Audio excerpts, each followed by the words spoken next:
만나면 좋은 친구 MBC.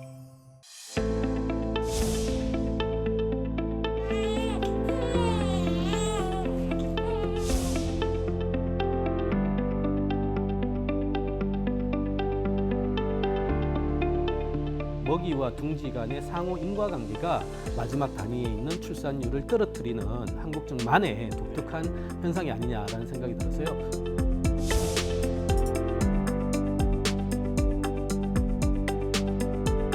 인구 감소가 단순하게 하나의 어떤 기제를 멈추는 게 아니라 연결되어 있는 공동체의 지속 가능성을 훼손시키는 중대한 신호가 될 수도 있겠다.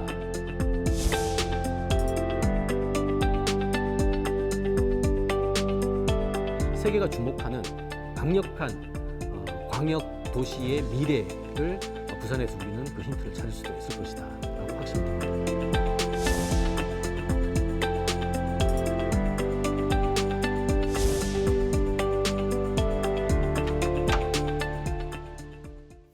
여러분 안녕하십니까? 시사 포커스인 조경건입니다. 끓는 냄비 속 개구리 이야기 들어보셨죠? 냄비 속 개구리가 익어가는 줄도 모른 채 서서히 죽는 것처럼 부산 인구 소멸 문제가 딱 이런 모양새입니다. 걱정만 하고 있는 사이에 비상등은 오래전에 켜졌습니다. 오늘은 인구 문제와 관련 최근 가장 핫한 이론을 펼치고 있는 한양대 전영수 교수와 함께 부산 인구 소멸 문제 고민해 봅니다.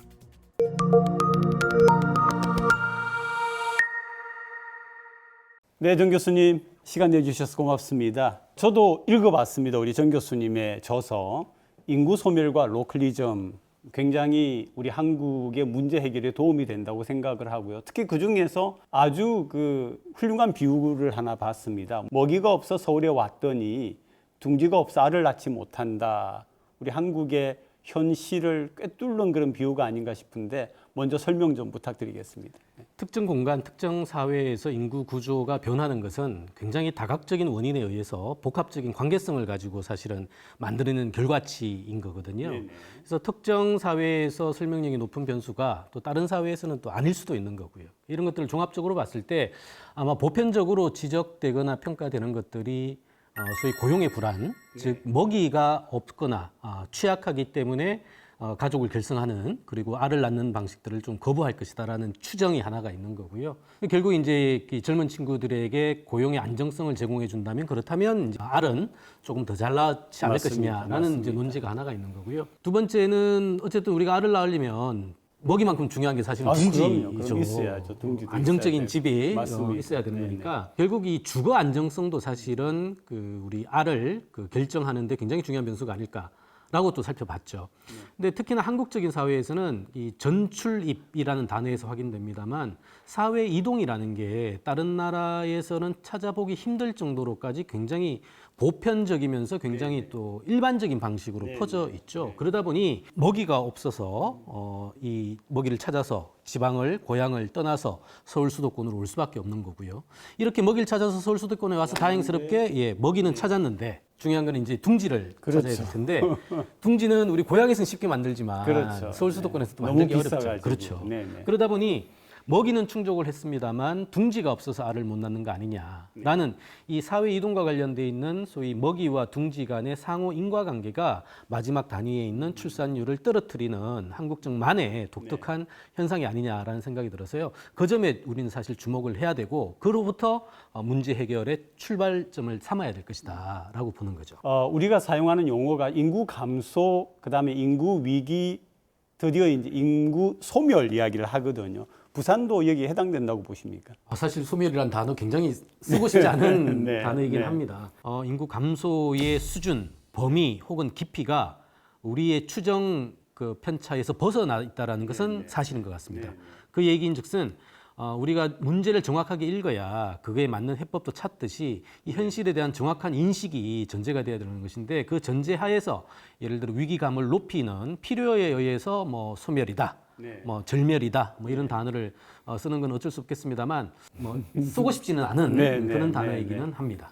예, 근데 부산 하면은 벌써 뭐 소문이 나 있습니다. 노인과 바다의 도시 이렇게 소문이 나 있는데요.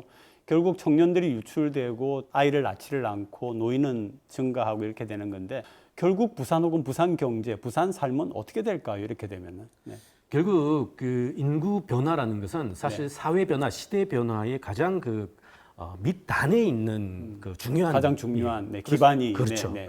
그래서 예전에는 우리가 인구라는 이 변수를 하나의 이제 영향력을 던져주는 변수로만 봤습니다만 이제 상수로 볼 정도로까지 굉장히 이제 심각한 상황인데 한국 사회를 감싸고 있는 고정관념이라는 게 결국 인구가 얼마만큼 더 많이 늘어나서 그분들이 경제 활동을 하고 경제 활동의 결과 소득이 발생하고 또 세금을 내고 이런 것들이 재정이나 이후 사회 보장에 중요한 이제 안전판이 되는 것이고 그 결과 소위 이제 경제 활동이 끝난 분들을 부양하는 복지와 우리 그 재정의 구조로 연결이 되는 방식인 건데 이 가장 첫 순위에 있는 인구가 만약에 줄어든다면 자연스럽게 연결돼 있는 소위 인구 구조, 소위 조세 구조, 산업 구조 간의 분업이 사실은 깨진다라는 것을 의미하는 거거든요. 그렇다면 사실은 뭐 부산뿐만이 아니라 이러한 인구 감소가 단순하게 하나의 어떤 기제를 멈추는 게 아니라 연결되어 있는 공동체의 지속 가능성을 훼손시키는 중대한 신호가 될 수도 있겠다. 결국 그 신호를 얼마만큼 잘 우리가 이해하고 선제적으로 대응하느냐라는 게 사실은 관건일 수밖에 없다라는 거죠. 네, 우리 교수님 보시기에 그 부산 인구 감소의 중대 원인들이 뭐가 있을까요? 그러니까 첫 번째가 이제 자연 증감이라고 표현합니다만 출생과 사망의 비교가 되는 거죠.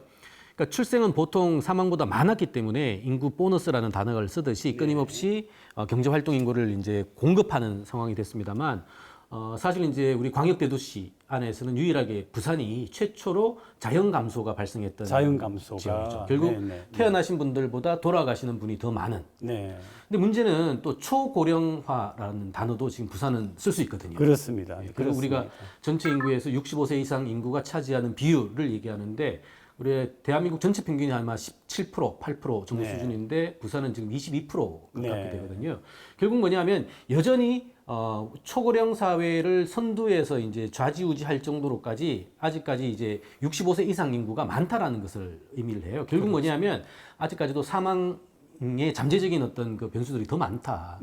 그러면 이제 출생에서 사망을 뺀 사망이 더 많아지는 거니까 자연 증감의 속도가 훨씬 더 빨라질 수밖에 없는 것이죠. 그러니까 두 번째의 맥락이 이제 사회 증감인데 사회 증감은 소위 우리 전출과 전입을 얘기합니다. 먹이가 없어서 또 둥지가 없어서 서울로 이동하는 이제 흐름들을 얘기하는 건데 여기에서 특히나 20대, 30대의 우리 후속 인구들을 다른 수도권으로 이제 그 경합에서 뺏기다 보니까 소위 자연 증감뿐만이 아니라 사회 증감까지도 하락하는 상황을 만들게 됩니다. 청년의 문제가 굉장히 중요한데요. 국무조정실에서 청년 삶 실태 조사를 했습니다. 결혼 계획에 대해서 물어봤더니 하지 않겠다. 그런 계획이 없다가 25%, 출산할 의향이 있느냐 물었더니 없다가 38%가 나왔습니다. 그리고 중요한 거는 남성과 여성의 차이가 있었습니다. 남성 같은 경우에는 30% 정도가 없다라고 한 데 비해서 여성 같은 경우에는 45%가 출산 의향이 없다 이렇게 이야기를 했습니다. 그리고 또 한 가지는 이제 월급과 빚의 문제인데요. 청년들의 평균 월급이 252만 원인데 비하여서 청년들의 평균 개인 부채가 4배에 해당하는 1,172만 원이었습니다. 이런 것도 아마 인구 문제에 영향을 주지 않나 싶은데 교수님 어떻습니까? 근데 가족을 결성한다는 건 사실 냉정한 입장에서 얘기하면 쉽지 않은 결정입니다. 왜냐하면 20대, 30대에 본인들이 가지고 있는 근로소득이나 자산소득이 제한적인 상황에서 부양 인구를 곁에 둔다라는 결정이거든요. 근데 결국 그럼에도 불구하고 과거의 우리 선배 세대들은 적어도 올해보다 내년에 더 많은 소득이 얻어질 것이라는 확정적인 신호가 있었기 때문에 즉 인플레 시대의 어떤 그 흔적들 그리고 확신들이 있었기 때문에 고위험 카드임에도 불구하고 가족을 결성을 할 수가 있었죠. 근데 중요한 것은 지금은 그렇지 않다라는 겁니다. 말씀하신 것처럼 결혼의 의향이나 출산의 의향은 사실상 과거보다는 굉장히 낮아질 수밖에 없는 것들. 가장 첫 번째 이유가 바로 한정 자원 혹은 본인들이 축적한 자산과 관련돼 있는 가능성이 선배 세대보다 취약해짐으로써 부양해야 될 그 의무나 무게감이 굉장히 높아졌다라는 것이죠. 근데 재미난 것은 결혼의 의향들은 사실상 조금 있습니다만 그러니까 남성분들은 사실 뭐 결혼한다면 얘기를 조금 더 나을 수도 있겠다라는 비중이 좀 높은 반면에 여성분들 같은 경우에는 또 남성에 비해서는 단절 이런 좀 문제도 높죠. 있고요. 근데 이거는 약간 이제 한국적인 특수성하고도 연결이 되는 것 같아요. 그러니까 남성 전업 여성 가사 모델이 네, 네. 시대가 사실은 두세 대 이상 바뀌었음에도 불구하고 여전히 네. 지배적인 문화라든가 인식으로 전환이 안 되고 있는 상황이다 보니까 특히나 이제 독박 육아라고 표현하듯이 네, 네, 가족 간의 이 우리 그 성별 간의 그 역할에 대한 구분들이 네. 나눠지지 않고 서구 사회처럼 굉장히 보편적이고 중립적으로 역할들을 나누면 좋을 텐데 여전히 현실과 구조 안에서 인식 안에서의 격차가 굉장히 크다라고 네, 네. 이해합니다. 그리고 이제 비수도권의 인구 소멸에 대한 해결책으로 책 제목에도 있습니다만 로컬리즘을 제시하셨습니다. 처음 듣는 분들이 아마 굉장히 많으실 텐데 설명 좀 부탁드리겠습니다. 예, 한 사회가 한 공동체가 오늘보다 더 나은 삶을 살기 위해서 이제 선택할 수 있는 카드라는 게 여러 가지가 있죠. 네. 아마 두 가지 방식으로 나뉠 텐데요. 하나가 보다 넓은 세상을 향해서 국제적인 분업 구조를 완성시켜서 그 속에서 조금 탄탄한 부가가치를 만들어내자라는 한국으로 치면 30년 전에 있었던 글로벌리즘, 네, 네, 세계화의 네, 네. 흐름들이 있을 거고요.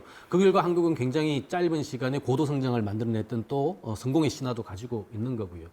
반면에 이제 그렇게 되다 보면 국내 안에서의 분업 구조가 또 깨지기 쉽거든요. 네. 지금의 이제 인구 변화는 사실은 국내 안에서의 그 자원 간의 특히나 인구 간의 역내 분업 구조가 깨졌기 때문에 발생한 것 같아요. 네. 결국 이렇다면 중립화나 중도화를 찾아가는 작업들이 필요할 수밖에 없다. 한쪽에 너무 의존적으로 가게 되면 수출 대기업이 비록 큰 역할을 해가지고 여기까지 왔으나 이게 사실은 이제 외생 변수에 의해서 휘둘리거나 그렇죠. 역할들을 못하게 된다면 나머지 파트까지도 다 동반해서 이렇게 도미노처럼 네. 넘어가야 되는 상황이 발생하거든요. 그래서 바깥에서의 영향력에서부터 좀 자유로울 수 있는 안에서의 포트폴리오도 자체적으로. 좀 네, 갖춰주는 네, 방식으로서 로컬과 관련, 즉 글로벌과 로컬의 상호 의존적인 분업 구조를 가시화시키고 좀 주목하는 것들이 필요하다. 지금 한국은 너무 한 방향으로만 세계화란 이름하에 글로벌리즘만 네. 좀 그 독보적으로 추진하지 네. 않았나. 그러다 보니 정작 우리 주변에 있는 많은 자원들, 기회들을 잃어버린 거 아닌가. 그 속에서 특히나 약자일 수밖에 없는 청년 그룹들이 네. 선배 세대에 맞서서 사실 결혼, 출산이라는 카드를 거부할 수밖에 없는 현상들. 그게 아마 작년에 만들어졌던 0.78명의 출산율로 귀결된 것이 아닌가라는 생각이 듭니다.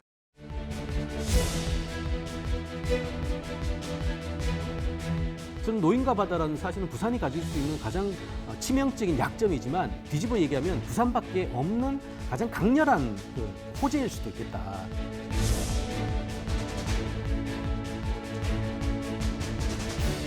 원도심과 신도시를 하나의 면으로 만들어낼 수 있는 도시 설계, 공간의 아이디어들을 만들어내야 될 것 같고요.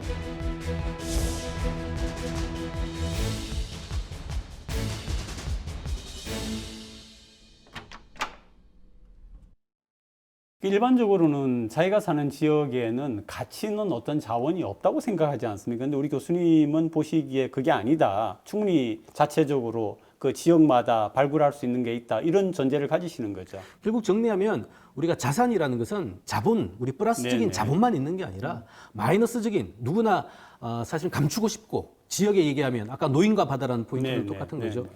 저는 노인과 바다라는 사실은 부산이 가질 수 있는 가장 치명적인 약점이지만 뒤집어 얘기하면 부산밖에 없는 가장 강렬한 그 호재일 수도 있겠다라는 생각이 플로리다 듭니다. 생각이 나죠. 그렇죠. 네네. 왜 우리 고령 인구 노인분들이 약자이고 챙겨야 되고 쉽지 않은 위기, 맞습니다. 리스크로만 네네. 생각을 할까? 네네. 이미 그런 시대는 지나갔거든요. 그렇습니다. 65세 이상도 얼마든지 능동적이고 적극적이고 긍정적으로 살 수 있는 환경만 만들어준다면 사실상 굉장히 중요한 인재로서 쓸 수 있는 네. 가능성이 있거든요. 그런 모델들을 아마 만들어낸다면 우리가 과거에 편향적으로 생각하는 로컬리즘의 한계를 극복할 수 있을 것이다 라고 보는 거죠. 결국 주도를 누가 해야 되느냐인데 지방 정부와 지방 정치인과 그리고 시민 단체나 이런 데에서 각자 주도를 해야 된다는 말씀이신가요? 로컬리즘의 그 실제 단위 해결 방식은 두 가지가 있을 겁니다. 네. 누가 할 것이냐. 네. 이제 무엇을 할 것이냐인데 무엇은 아까 말씀드린 것처럼 지역 자산, 아까 맞습니다. 얘기한 부채나 소위 자산까지도 자본까지도 활용할 수 있는 총체적인 방식으로서의 와치죠. 무엇을 이제 만들어내는 거고 중요한 거는 누가 할 거냐라는 건데 이것도 고정관념을 좀 깨야 될 것이다라는 네. 생각이 듭니다. 지역은 사실 사회 부채라고 생각하는 것들도 사실 뒤집어 보면 굉장히 큰 장점이듯이 네. 우리가 안 해봐서 그렇지 또 해봤던 경험들을 짧게 분해해가지고 연결시키면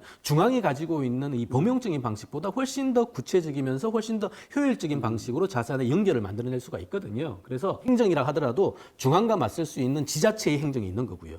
지자체의 행정뿐만이 아니라 지자체와 같이 연결하고 있는 민간도 있는 거고요. 민간만 하더라도 우리 시민사회뿐만이 아니라 일반적인 보통 평범한 사람들조차도 네, 사실은 네. 중요한 민적 자원이 되는 거고요. 결국 다중 이해 관계자가 지역의 로컬의 문제를 해결하고 또 적극적인 액터, 플레이어로서 편입돼 가지고 활약할 수 있는 무대를 만들어내는 게 중요하고요. 그런 점에서 과거의 천편일률적인 방식으로서의 행정 주도, 행정 의존성의 방식들은 이제 재구성을 해야 된다라고 봅니다. 또 재미있게 말씀하신 것 중에 하나가 인구 유출을 줄이는 방법으로 부동산 말씀을 하셨습니다.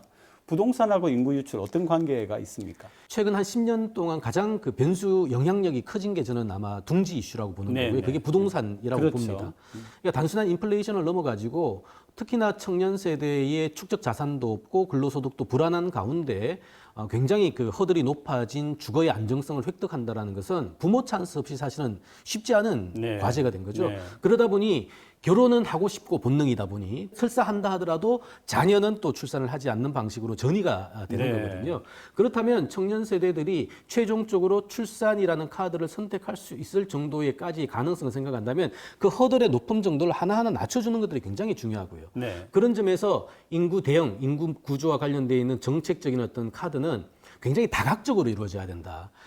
비록 지금의 영향력이 크다 보니까 부동산 혹은 집이라는 주거 안정성에 더 포커스를 맞춰야 되겠습니다만 네. 이게 일단락되고 나면 또 다른 파트의 영향으로 또 넘어갈 수밖에 없는 거거든요. 그래서 복합적이고 연결적이면서 또 탄력적이고 신축적으로 하는 방식들이 필요하다. 그 첫 번째 카드가 아마도 지금은 주거 문제가 가장 심각하다 보니 주거와 관련된 안정성을 부처 초월의 방식으로 좀 풀어주는 노력들이 필요하다라는 것이죠. 부산 인구 소멸을 막는 게임 체인저 혹시 뭐 말씀해 주실 부탁을 좀. 네. 예, 쉽지 않은 과제인 것 같습니다. 네. 근데 기본적으로 인구 이슈는요, 악재들이 굉장히 많은 상황 안에서 이 허들들을 어떻게 낮춰가느냐의 이슈인 것 같아요. 조금 아쉽습니다만 인구를 더 이상 그러니까 늘릴 수 있다는 인구 반전의 기대 가능성은 조금 내려놓는 게 현실적이다라는 네. 생각이 들고요. 네. 인구 늘 수는 있겠죠. 근데 늘어나는 게 안에서 늘어나는 게 아니라 바깥에서의 경합을 통해서 뺏는다면 결국 이건 제로섬 네. 게임이다 보니까 줄어드는 것을 받아들이고 그 속에서 잘 살아갈 수 있는 방식을 만들어야 되는데요. 그러려면 사실은 혁신적인 어떤 인풋이 그러니까 투입 요소가 굉장히 필요하다는 네, 생각이 네. 듭니다. 부산 모델 만들어야죠. 극단적으로 얘기한다면. 부산은 인구 구조의 변화가 가장 우리 광역 대도시 안에서도 빨랐고요. 상황의 심각성도 가장 심한 상황이고요.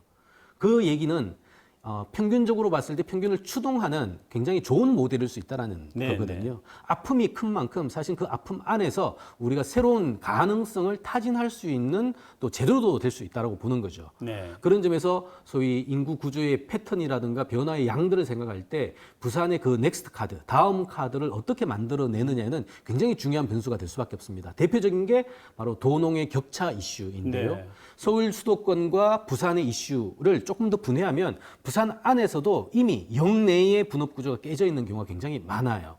네. 그러니까 지금처럼 부동산을 아파트를 계속해서 짓는 방식은 사실은 조금 더 지나고 나면 유휴 자산화가 될 확률이 굉장히 높기 때문에 좀 자제할 필요가 있는 네. 거고요. 그 안에서 줄어든 사람들이 잘 살 수 있는 방식으로서의 새로운 재구성, 즉 원도심과 우리 신도시 사이에서 벌어지고 있는 지금처럼의 이 분절적인 방식이 네, 아니라 네, 네. 이것을 선으로 연결시켜서 원도심과 신도시를 하나의 면으로 만들어낼 수 있는 도시 설계, 공간의 아이디어들을 만들어내야 될 것 같고요. 안타깝게도 이거와 관련돼 있는 선행 사례는 적어도 선진국에서는 존재하지 않는다. 네. 따라서 부산의 자발적이고 내생적이면서 또 획신적이고 획기적인 고민과 실험의 결과 그것들을 잘 가다듬어서 오히려 나라 밖에 이 수출을 하는 그런 식의 어떤 기회, 호기로 사용하는 게 더 낫겠다라는 생각을 합니다. 생활 인구를 늘려야 한다라고 말씀을 하셨거든요. 네, 생활 인구가 뭔지 그리고 이게 인구 증가로 어떻게 이어지는지 좀 설명해 주시죠. 뭐 땡땡 인구 이런 단어가 이제 최근 몇 년 사이에 많이 늘어났어요. 그래서 우리가 관계 인구, 또 뭐 교류 인구, 정주 인구, 직주 인구 뭐 이런 표현을 씁니다만 최근에 이제 나온 단어가 생활 인구라는 단어인데요. 생활 인구는 결국 이제 인구를 늘리자라는 게 많은 지자체, 많은 공간들이 원하는 네. 새로운 이제 이슈인데요. 그러려면 결국 정주 인구가 늘어나야 되는데 정주 인구는 말씀드린 것처럼 먹이와 둥지가 잘 해결되지 않는 이상 한계가 있죠. 한계가 있죠. 특히나 우리 서울 수도권을 제외한 이 17개 광역 지자체에서 정주 인구를 늘리자라는 것은 아마 쉽지는 않을 것이다. 네. 그러다 보니 이제 소위 정주에 준할 수 있는 관계 인구를 늘리자라는 단어가 나오는 건데요. 관계 인구와 생활 인구는 좀 닮아 있습니다. 관계 인구는 이제 이벤트성으로 좀 관계성을 가지고 특정 지역의 애정이라든가 이런 걸 가지고 좀 뭐 불특정 다수의 이제 연결이라고 할까요? 네, 매칭들을 네, 만드는데 네. 생활 인구는 쉽게 얘기하면 출퇴근 인구라고 생각하시면 될 것 같아요. 네. 그래서 한 공간에 3시간 이상 있으면 이 사람들은 정주하지 않더라도 해당 공간에 굉장히 중요한 이제 그 플레이어, 액터가 될 것이다라는 네, 차원에서 네. 생활 인구라는 단어가 나왔고요. 그런 점에서 사실은 인구가 감소하고 있는 서울을 포함한 부산에서 생활 인구의 개념은 굉장히 중요할 수 있습니다. 이 생활 인구들이 아무 그 생활을 하지 않고 본인들이 이제 직주하는 그 소위 이제 거주하는 공간으로 이동을 한다면 사실은 굉장히 쉽지 않죠. 근데 네, 네. 서울은 그게 불가능해요. 왜냐하면 그 직업이 다 서울 공간에 있다 보니까 그렇죠. 내버려 두더라도 생활 인구가 생길 수밖에 없는데 부산처럼 이 원도심 안에서의 소위 먹이의 이슈가 주기적이고 반복적으로 만들어지지 않는 공간에서 생활 인구를 끄집어낸다라는 건 네, 쉽지 네. 않거든요. 네. 오히려 신도시 중심으로의 인구 경합을 펼칠 수도 있어서 쉽지는 않겠습니다만 이 생활 인구가 사실은 그 떠나는 인구가 아니라 준하는 이 정주 인구로서의 가능성으로 받아들이고 그분들이 원하는 욕구라든가 필요들을 그 해당 공간 안에서 제공해 주는 방식으로서 새로운 가능성을 엮어낸다면 일정 부분 정주 인구만큼은 아니지만 그 가능성을 좀 벌충해 줄 수 있는 대안은 될 수 있겠다라는 생각을 합니다. 지금 말씀 속에 서울과 부산이 좀 비교가 되는 것 같습니다. 서울 같은 경우에는 둥지, 부동산의 문제가 있고 부산 같은 경우에는 일거리에 문제가 있다라고 딱 정확하게 지적을 해주신 것 같습니다. 노인과 바다라는 소리를 듣고 있고 또 청년 유출을 걱정하는 부산에게 마지막으로 해주시고 싶은 말씀 좀 부탁드릴게요. 저는 부산의 모델, 미래 모델이 사실은 아마 자본주의의 다음 카드에 가장 수렴할 수밖에 없다라고 생각이 들고요. 네. 그래서 국내적으로는 부산의 다음 수순도 굉장히 궁금하고요. 이게 잘 만들어진다면 해외에 수출을 하면서 투입이 잘 안 되는데도 지속 가능한 모델을 만들 수 있는 첫 번째 사례가 될 수 있다고 생각을 합니다. 우리가 그간 투입 요소로는 노동을 생각할 때 경제 활동 인구만 생각을 했던 것 같아요. 그건 1950년대, 60년대에 만들어진 아이디어거든요. 15세부터 64세만 일하라는 부분 없는 거고요. 그거는 과거에 만들어진 모델이기 때문에 인구가 아니라 인재라는 개념으로 본다면 15세까지야 이제 문제가 된다 치지만 65세 이상을 재구성한다면 노인과 바다의 한 축을 차지하는 이 노인도 굉장히 중요한 투입 요소가 될 수가 있는 거고요. 자, 그렇다면 그 투입 요소가 만들어낼 수 있는 새로운 가능성도 충분히 있는 거라고 생각이 듭니다. 동시에 우리가 사실은 경제활동 인구로 써야 되는데 잘 쓰지 않았던 소위 이 잠재적인 실업입니다만 실업 인구로 잘 포섭이 되지 않았던 인구들도 적극적으로 써야 되는 것이죠. 왜 사실 근로를 하고 싶고 일하고 싶은데 경제활동 인구가 아니기 때문에 빠지는 경우가 많은 거거든요. 가장 중요한 타입은 경제활동 인구와 생산 가능 인구가 같아야 되는 거예요. 생산 가능 인구가 100인데 경제활동 인구가 70밖에 되지 않는다면 30은 잉여 노동이라는 얘기거든요. 잉여 노동을 적극적으로 받아들여서 대표적인 게 우리 경력 단절 여성 같은 이제 케이스가 됩니다. 그런 분들을 적극적으로 사회의 중요한 플레이어로 쓸 수 있다면 인구는 줄어도 인재는 늘어나는 상황이 되는 거거든요. 그 속에서 사실은 잠재 성장률을 높이는 상황이 만들어지는 거고요. 그 가능성을 이제 과거의 방식이 아니라 이제 혁신이라는 기술이라는 기회라는 청년이라는 인재라는 과거의 이 성장 함수가 아닌 새로운 성장 함수로서 좀 치환을 해서 그들에게 하나하나의 실험들을 좀 맡겨보고 그 가능성이 나왔다면 실험을 확대시킬 수 있는 그런 모델들을 한 2, 3년 부산시가 노력을 해서 좀 만들어준다면 세계가 주목하는 강력한 광역 도시의 미래를 부산에서 우리는 그 힌트를 찾을 수도 있을 것이다 라고 확신이 듭니다. 정 교수님의 끊임없는 관심과 또 조언 부탁드립니다. 오늘 감사합니다. 고맙습니다. 네.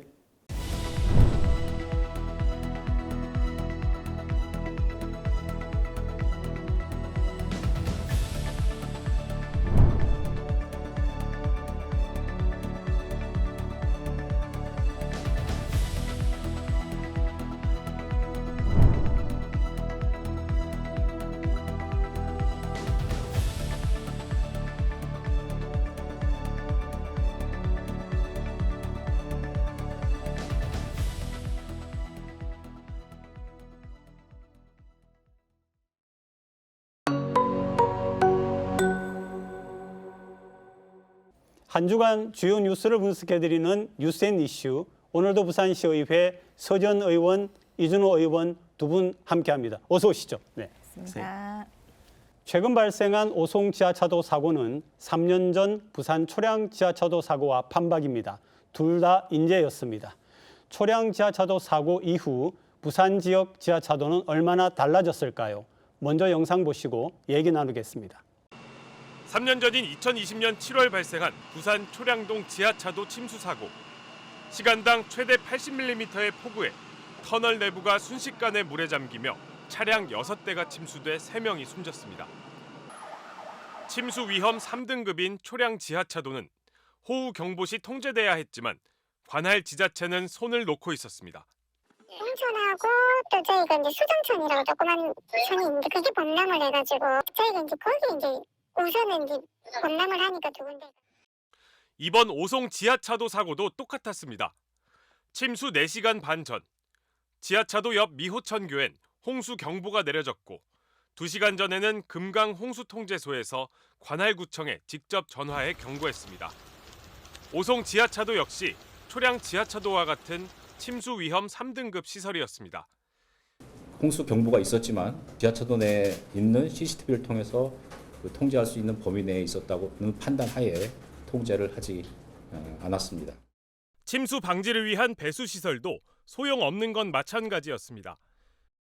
3년 전 부산 사고 당시 재난안전 담당자들은 결국 업무상 과실치사 등의 혐의로 재판에 넘겨졌고 실무를 총괄한 관할 부구청장이 1심에서 금고 1년 2개월을 선고받는 등 11명이 유죄 판결을 받았습니다. 오송 지하차도 사고하고 부산 초량 지하차도 3년 전 사고가 판박이다 이런 얘기를 하는데 어떤 문제점이 동일한 겁니까? 결국은 총체적인 문제였습니다. 인재였고 이미 14명의 안타까운 죽음이 있었습니다. 되돌릴 수는 없다고 보입니다.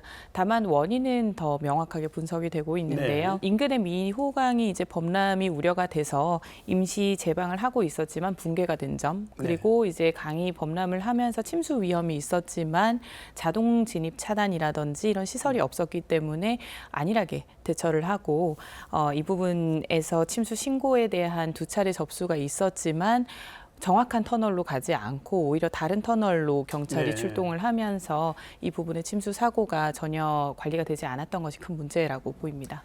네, 이제 극한 호우라는 용어가 있습니다. 시간당 50mm 이상 네네. 호우가 동반되면서 또 3시간 동안 70mm 이상의 비가 지속되는 경우를 극한 호우라고 합니다. 네네. 우리 지난 3년 전에 있었던 사고 때도 그리고 이번에 오송에서 있었던 사고도 극한 호우 때문에 시작된 사고입니다. 지금 이제 극한 호우라는 표현을 쓰셨는데 사실은 우리 부산 같은 경우에 지하차도가 35개고요. 그리고 굉장히 여러 개가 100m 이상의 길이를 갖고 있다고 하는데 3년 전의 사고 이후에 무슨 좀 대응이 달라졌습니까? 어떻게 됐습니까? 부산시 같은 경우는 이번에 국지성 호우로 인한 침수 피해를 대비를 해서 실국장급부터 해서 모든 공무원분들이 비상근무를 서기도 하셨고 네. 굉장히 경각심을 가지는 모습은 보였습니다. 다만 이제 가장 중요한 것은 11개의 침수 위험 지구 중에서 여전히 침수 예방시설 공사가 진행이 되고 있다 보니까 네. 이번 여름 같은 경우는 이 침수 피해를 고스란히 안을 수밖에 없는 상황입니다. 네, 이제 지하차도의 침수를 가장 효과적으로 막을 수 있는 것은 자동 차단기입니다. 자동 차단기. 네. 지하차도 내부에 15cm 이상 물이 차게 되면 네네. 자동으로 차단기가 아예 들어가지 작동을 못하게 합니다. 차가 그죠? 그래서 봉쇄를 하거든요. 우리 부산에는 지금 대부분의 지하차도는 다 보강이 되어 있습니다. 네네. 하지만 우리가 그것이 잘 작동하고 있는지에 대한 여부를 수시로 좀 체크를 해볼 필요성이 있어 보이고요. 그리고 지하차도 인근에 있는 전광판에 출입 금지라고 우리가 시민들께 알림을 해드리고 있어요. 네네. 그래서 네. 이 전광판들도 잘 작동하고 있는지 우리가 전반적으로 지속적으로 체크를 한번 해봐야겠다라고 저는 생각합니다. 근데 이번만큼은 이렇게 큰 위기 또 큰 슬픔을 맞았으니까 좀 대책이 실효적이고 디테일했으면 좋겠는데 어떤 것들이 좀 준비가 됩니까? 뭐 일차적인 인프라에 대한 부분은 앞서 이 의원님께서 말씀하신 네, 것처럼 지하차도 교통 통제에 대한 부분에 인프라가 들어갈 수 있겠습니다. 뭐 그 이후에서는 사실은 국지성 호우에 대해서 네, 이제는 네. 좀 매년 세부 계획이 나와야 되지 않나라고 보입니다. 세부 실행 계획에서는 이제 행정적으로 그리고 이 재난 대비에 대한 위험을 중앙 정부와 지자체가 함께 운영을 해야 할 네, 것이고요.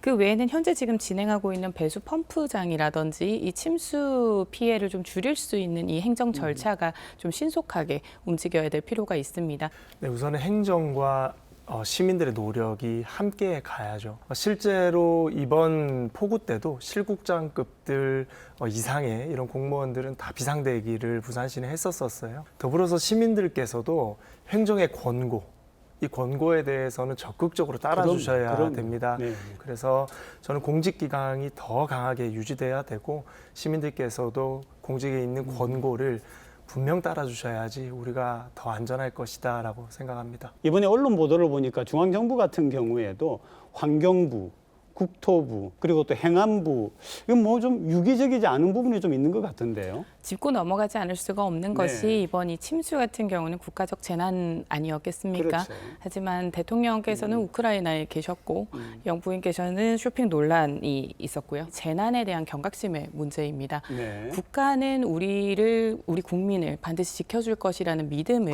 그럼요. 지자체와 정부가 주어야 합니다. 물론 대통령이 부산에 혹은 한국에 있는다고 해서 비를 멈출 수는 없을 것입니다. 네. 하지만 피해를 줄일 수는 분명히 있습니다. 이 재난 컨트롤 타워에 대한 정부의 경각심이 가장 중요하다고 보입니다. 네, 이제 대통령께서는 외교 중이셨기 때문에 사실은 민주당에서 제기하는 비판에 대해서 외교를 포기할 수 없었던 그런 네. 입장이었던 것 같아요. 하지만 저는 사실은 이런 재난 상황 속에 영부인께서 명품 가게를 들어가신 것 이런 것들은 조금 잘못이 있었다라고 생각합니다. 그리고 민주당도 좀 반성을 해줘야 되는 것은 이런 상황이면 함께 이 사태를 수습해야 되는 거예요. 그런데 알고 봤더니 에코백 속에 명품 가방이 있었다. 이런 마타도어를 많이 제시를 해줬거든요. 그래서 사태 수습을 좀 먼저 하는 것이 옳은 방향일 거라고 생각합니다. 네, 뭐 최근에 계속해서 안전 문제가 대두되지 않습니까? 이 안전 문제가 뭐 이태원 참사나 이번 지하차도 참수 사건이나 뭐 여러 가지가 있습니다. 이 부분에 대해서는 여야가 좀 협심을 해야 된다라고 봅니다.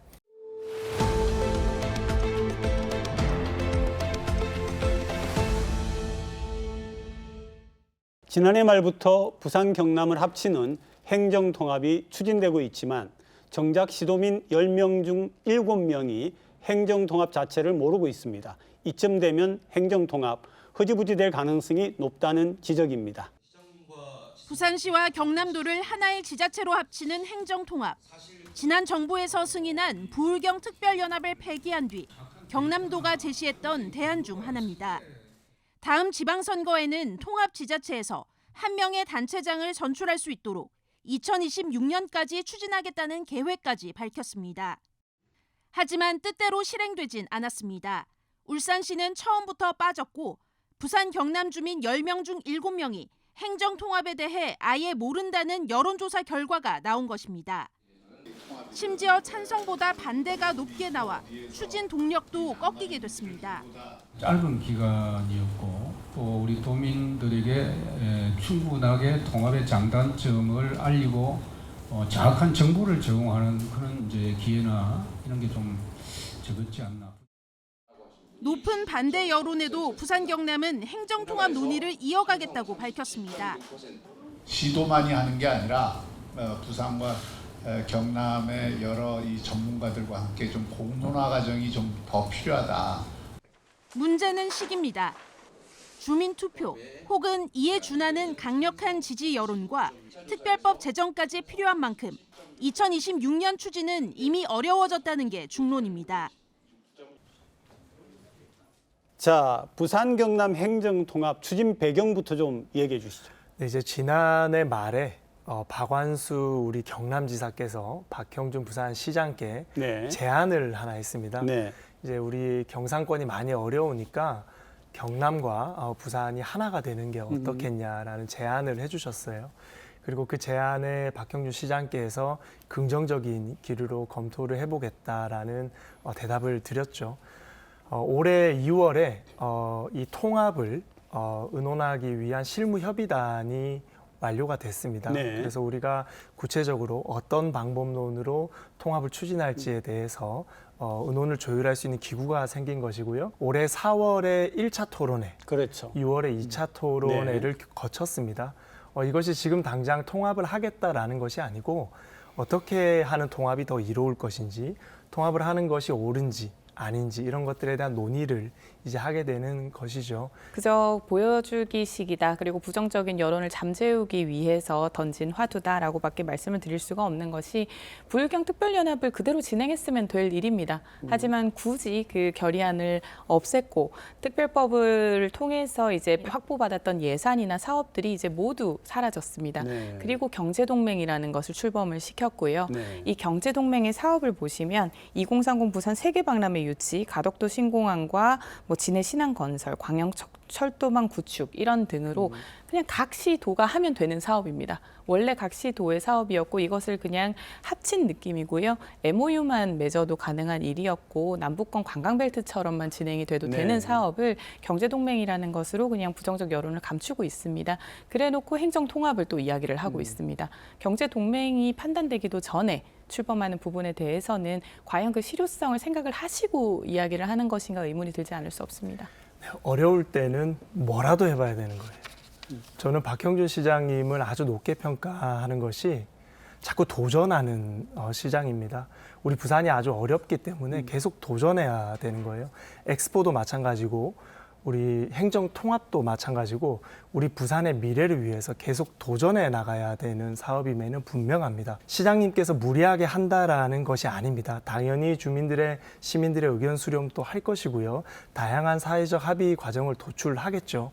지금은 양 리더들의 의견 제시 과정 정도라고 생각하시면 되기 때문에 너무 무리하게는 반대하지 않으셨으면 전혀 저는 동의할 좋겠습니다. 수가 없습니다. 메가시티의 전초였던 그냥 특별연합을 그대로 뒀으면 될 일입니다.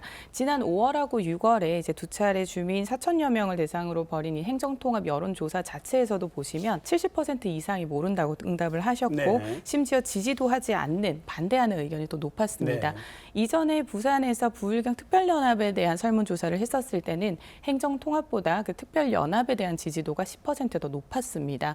4월과 6월에 있었던 토론회에 대해서 시민분들이 얼마나 인지하고 계시는지만 보아도 이 행정통합에 대한 것은 뭔가 물밑 작업으로 이루어지는 느낌을 지울 수가 없습니다. 네, 2월에 실무 추진위가 구성이 됐어요. 네. 이제 한 5개월 지났습니다. 박형준 시장님과 박한수 도지사의 어떤 의견들이 결과가 아직 도출되지도 않았고 행정통합에 대해서 구체적인 사안이 아직 많이 논의되지 않았습니다. 저는 시민들께는 조금 더 우리가 갖춰진 다음에 상황을 보고 드리고 그리고 시민들의 의견을 받아서 조금 더 나은 진보된 방향성을 잡는 것이 옳지 무작정 시민들께 이렇게 알리지 않았다라고 비판하시는 것은 저는 조금 무리가 있다라고 생각을 합니다. 행정통합은 시도민 투표가 의무사항입니다. 네. 그리고 과연 인지도도 없는 이런 상황에서 부산과 울산을 갑자기 합쳐버리겠다고 시민은 빼놓은 상태로 이야기를 한다? 누굴 위한 것인지를 묻지 않을 수가 없고요. 부울경에 좀 더 발전적인 미래를 본다라고 한다면 기존에 진행을 했으면 벌써 어느 정도 사업 윤곽이 나왔었던 것들을 지금 시간과 행정과 예산에 대한 부분이 후퇴한 부분에 대해서는 책임의식을 가져야 된다라고 보입니다. 시민 설명회와 시민들에 대한 보고는 당연히 이루어지겠죠. 네. 모든 행정 업무에는 절차라는 것이 있고요. 과정이라는 게 있습니다. 행정통합이 그렇다면 부산의 발전에 정말 혁신적인 부분이라고 보이십니까? 그럼요. 용역이 이루어진 적이 경남의 없습니다. 인프라와 부산의 인프라가 합쳐지면 당연히 좋은 시너지가 낼 수 단순하게 그렇게 있고요. 이어지는 그리고 도시 부분이 면적이 아닙니다. 넓어지기 때문에 토지 효율성도 굉장히 토지 올라갈 효율성만 것입니다. 따진다고 하면 그리고 세월권의 확대인 특별방역연합이 지금 더 부산에서 효율적입니다. 가장 힘든 것이 인구 방어죠. 그 인구가 합쳐지게 되면 우리가 세수 확보도 용이해지고요. 그런데 이제 제가 계속 반복해서 말씀을 드리는 것은 행정통합에 대해서 아직 부산시나 경남도가 그 어떠한 용역도 이룬 적이 없습니다. 이 서지현 의원님께서 즉, 지금 사전적인 일단은 좀 조사나 착각을 하고 계신 게요. 아니요, 그렇지 않습니다. 사전적인 조사나 완벽한 분석이 이루어지지 않고 지금 도지사와 시장끼리의 논의에서 지금 발표가 되고 있는 것입니다. 이 자체가 문제인 것입니다. 의원님, 전제가 잘못된 게 행정통합을 하겠다고 발표하신 게 아니고요. 행정통합을 하면 어떨까입니다. 행정통합의 추진이 지금 말하자면은 시도를 해보는 단계냐 아니면은 본격화에 들어갔느냐 이런 약간 시각의 차이가 좀 보이는 것 같고요. 결론적인 질문이 될 것 같은데요. 다음번 지방선거가 2026년 6월 3일입니다. 그때까지 추진한다 하는데 될까요? 추진하는 것은 동의하지만 네네. 다음 지방선거까지 하는 것은 좀 무리가 있다. 네네. 너무 많은 곳에서 합의를 봐야 돼요. 시로 할지 도로 할지 또 도청 혹은 시청을 어디다 둘지 의회 구성은 어떻게 할지 공무원 인력은 어떻게 합칠지부터 시작해서 아주 작은 미시적인 부분들까지 사회적 합의를 도출해야 되는 과정이 많아요. 네. 그래서 저는 조금 더 길게 시간을 잡고 탄탄하게 좀 준비를 해서 리스크를 줄여나가면 좋겠다라는 마음입니다.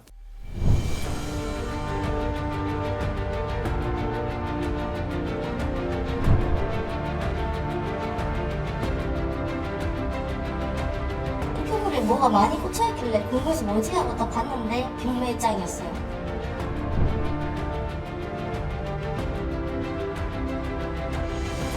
공인중개사 말에 속고 집주인의 소각, 인생 계획을 망쳐버린 청춘들. 견디기 어려운 건 본인 선택을 왜 사회가 도와줘야 하냐는 억울한 시선입니다.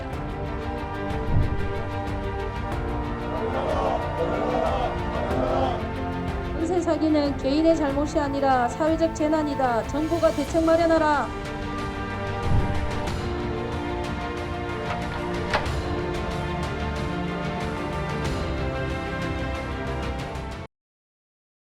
부산 지역 전세 사기 정말 심각한 거죠. 맞습니다. 부산시 연간 전세 거래량은 평균 5만 6천 건 정도 됩니다. 그 안에서 지금 피해 우려 건물이 38개소 1,443세대로 분류가 되고 있습니다.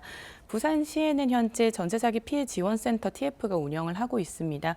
이곳에서 지난 6월 말 기준까지 3천 건 정도 넘게 상담이 이루어지고 있을 정도로 하반기에는 더욱더 이 수가 증폭될 것으로 보입니다. 그런데 여기 보니까 6월 29일에 전세 사기 문제 해결을 위한 시민사회 대책위원회가 발족을 했습니다. 뭐라고 했느냐 하면은 전세 사기는 사회적인 재난이다. 그래서 부산시가 금융, 주거, 행정, 상담 심리까지 모든 수단을 통해서 지원해야 된다. 이렇게 하니까 반대 의견도 있습니다. 이런 문제는 어떻게 지금 보고 계신가요? 양쪽의 주장이 네. 팽팽합니다. 그런데 사적인 계약상의 사기는 맞지만 너무 많은 인원이 네. 법의 함정 속에서 피해를 입은 내용입니다. 그래서 국가에서 일부 보조를 꼭 해줘야 될 부분이라고는 생각하지만 일각에서 제시하는 피해액 전액을 국가에서 보상해줘라 이런 정도의 수준의 이야기는 저는 조금 무리가 있다라고 생각합니다.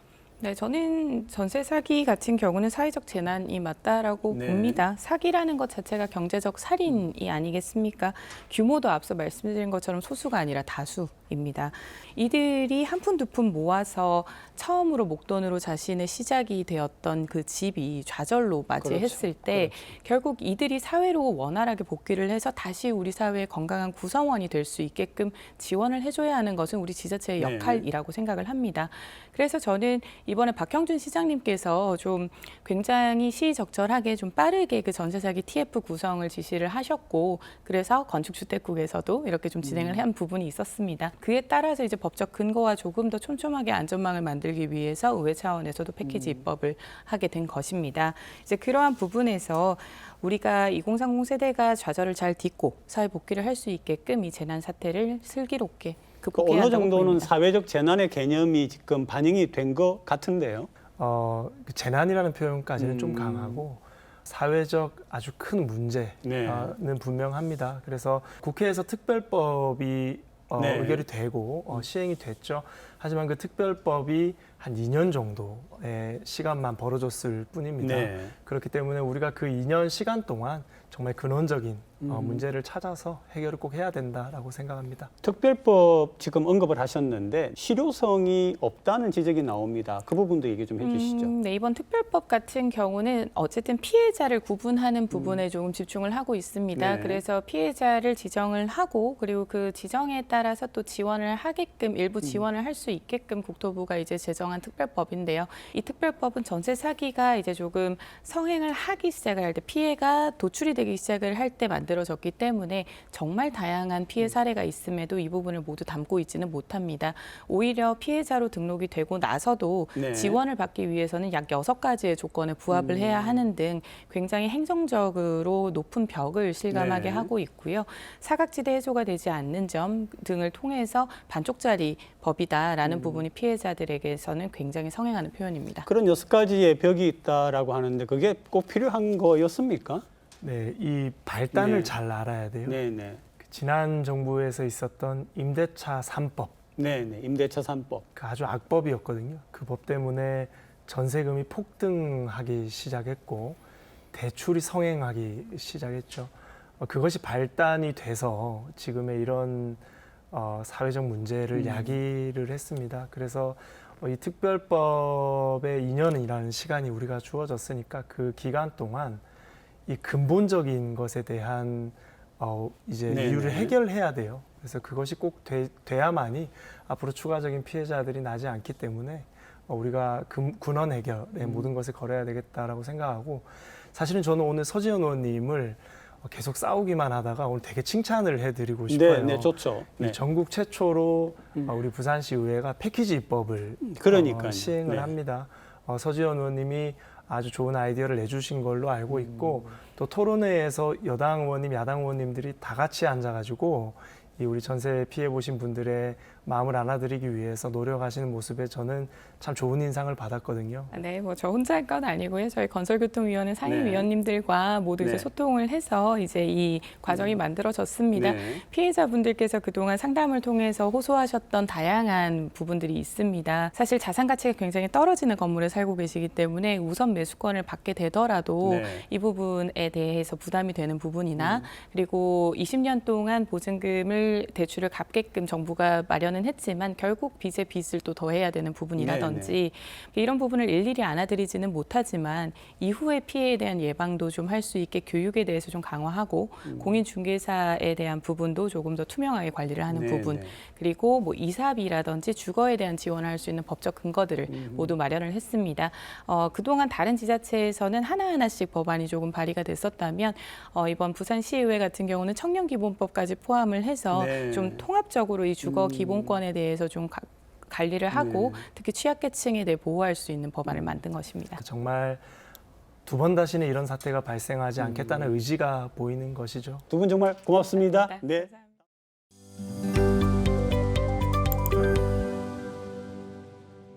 주택도시보증공사에 따르면 지난달 말 기준 부산의 아파트 평균 분양가가 3.3제곱미터당 2,062만 원으로 서울에 이어 전국에서 두 번째로 높게 나타났습니다. 전국 민간 아파트의 평균 분양 가격은 3.3제곱미터당 1,621만 원, 서울은 3,192만 원입니다. 통계청에 따르면 부산 인구가 지난 10년간 22만 명 넘게 감소해 전국 17개 시도 중 서울에 이어 두 번째로 감소폭이 컸습니다. 지난해 부산 인구는 331만 7,812명으로 10년 전인 2012년보다 22만 672명, 6.2% 감소했습니다.